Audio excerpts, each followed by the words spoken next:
Déjà 41 ans de prison pour celle d'un poste radio. A priori, cela paraît invraisemblable. Pourtant, c'est la dure réalité dans laquelle est plongé Fabien Tsafak. Son cauchemar commence dans ce quartier de la ville de Tchang, à l'ouest du Cameroun. C'est d'ici qu'on avait arrêté mon grand frère. Il partait, il rentrait au village Ndinde. C'est d'ici que les gens du quartier ont arrêté mon grand frère pour l'amener en prison. Il marchait avec ses amis. Bon, où ses amis ont fait quoi, je ne connais pas. On est venu l'arrêter pour dire que c'est un voleur, alors que nous, dans la famille, il n'y a aucun bandit dans notre famille. Au départ, la famille, qui ne doute point de la moralité de son fils, est sereine, mais l'affaire va rapidement prendre des tournures dont elle s'attendait le moins. Avant, on nous disait que, comme il est en prison, on ne voit même plus ses dossiers. On a cherché jusqu'à quelqu'un nous ait dit qu'il a vu ses dossiers à Bafoussam.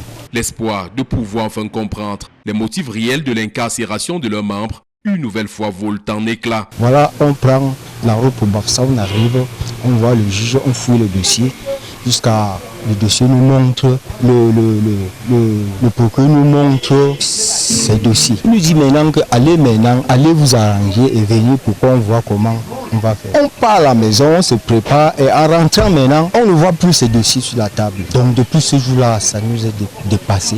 Malgré ce fait surprenant, la famille ne baisse pas les bras, mais le combat pour la libération de Fabien Tsafak se complexifie au fur et à mesure que décèdent les membres de sa famille. Jusqu'au nos jours, la grand-mère est morte, le père est mort, la maman, les grandes sœurs, les petites sœurs, dont les cousins, tous. On était à peu près vingtaine, et auquel nous sommes restés qu'à 2. Aujourd'hui, écroué à la prison principale de Tchang sans aucune condamnation, Fabien Tsafak a vu sa vie brisée. Lui, en partant en prison, même, il avait 20 ans, il n'avait même rien. Sur la tombe de leurs parents et autres aïeux, au village Ndindeng dans le groupement Foriketchang, son seul frère encore en vie les implore tous les jours d'intercéder auprès de Dieu pour qu'il se penche sur le sort de son fils, abandonné en prison.